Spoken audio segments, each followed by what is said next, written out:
Hey guys, welcome back to the channel. Today we're talking about fallout, or rather, the science of fallout. Welcome back to Science of the Future.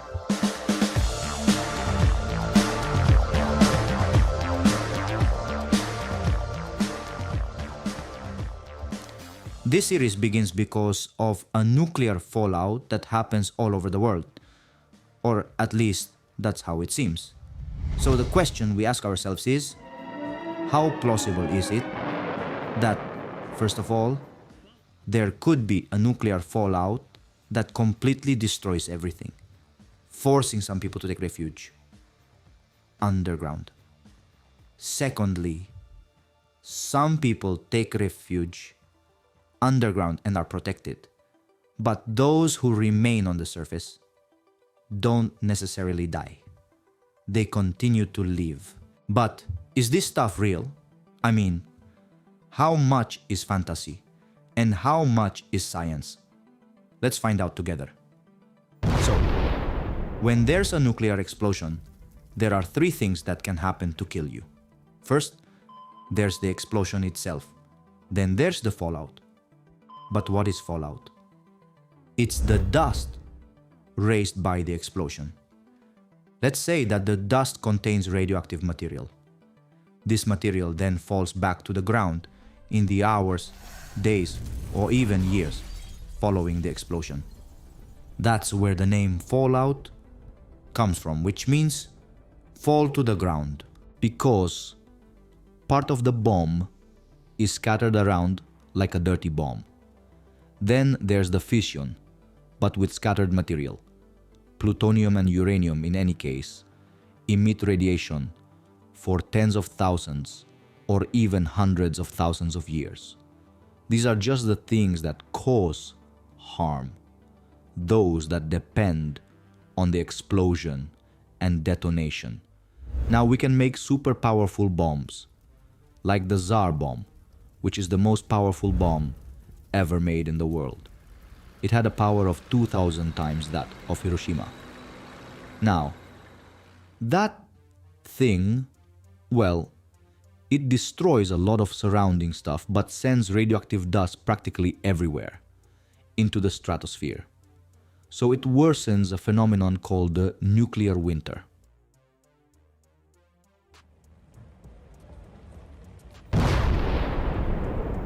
However, in the end, it's paradoxically less harmful in the long run compared to the bombs used in the series.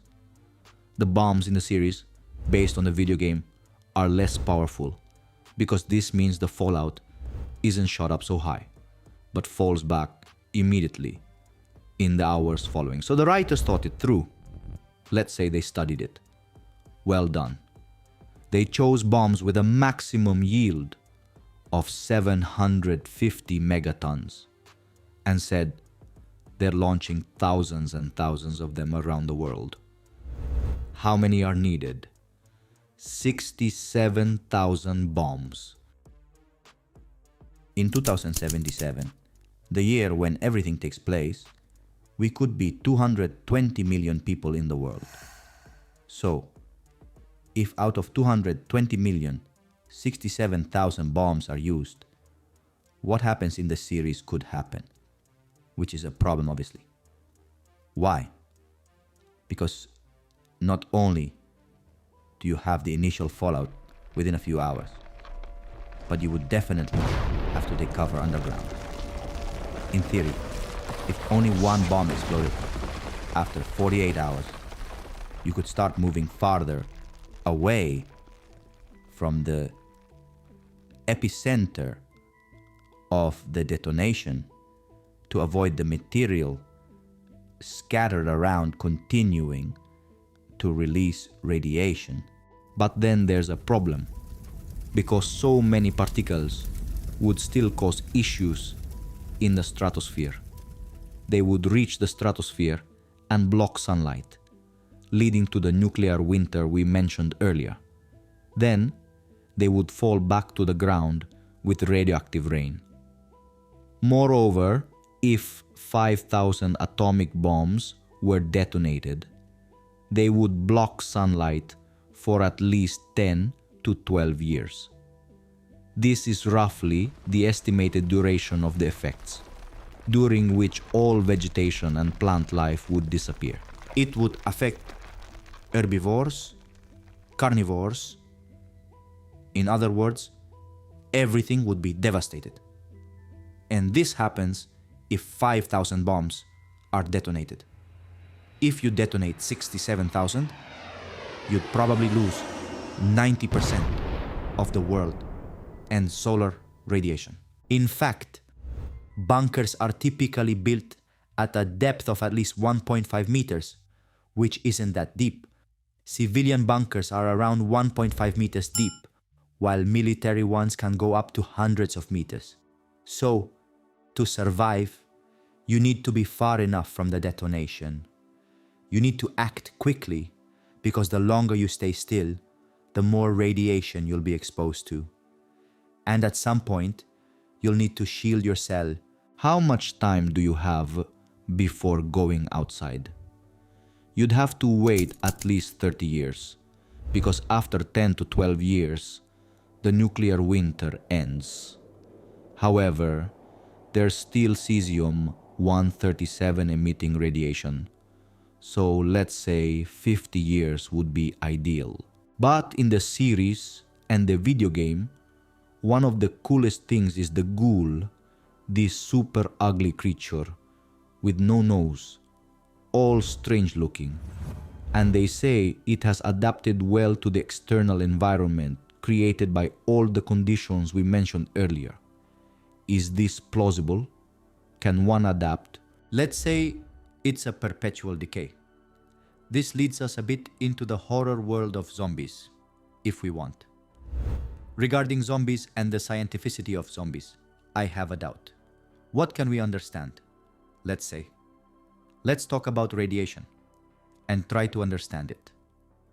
Let's start with the human body and the medications we could take to resist radiation. For example, there's potassium iodide, which are pills.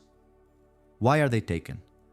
Because one of the radioactive elements associated with a potential nuclear detonation is iodine, which has several isotopes. These isotopes can decay more or less quickly, depending on their half-life or decay time. But what's the problem? It's that we absorb these unstable atoms, which get deposited in the thyroid. So potassium iodide saturates our thyroid with stable iodine so that we can expel what we don't need. It's like we're bombing ourselves with medicine, like an asthma inhaler, including vials and everything. But let's say, aside from that, not much can be done. What you can do is avoid being exposed to radiation. And he took the radiation. Because in the first scene, we see him get hit by all the bombs. It makes sense, he was supposed to die badly. What we can say is that there are systems of adaptation to radiation, of radiation resistance. But in theory, you develop them if you receive small doses of radiation, spread over time. But now let's talk about bunkers, which are the most important thing, because they make the most sense in the series from a practical and concrete point of view. There was indeed a historical moment on our planet when someone really thought about how to survive in case of a nuclear bomb, and the Swiss really went all in with bunkers, truly. So, the fallout bunkers are for 1,000 people. However, beneath Lucerne, there is the largest civilian nuclear bunker, which can hold 20,000 people. It has everything, including a prison, because, among 20,000 people, there can always be a criminal. Switzerland has a lot of bunkers. They also have a law that requires every new building to practically have a bunker underneath, and in total, they have around 365,000 bunkers, I believe. this can accommodate 9 million people, while their population is 8.5 million. Because bunkers are easy to build. Alright guys, that's all for today. Thank you. See you in the next episode of Science of the Future.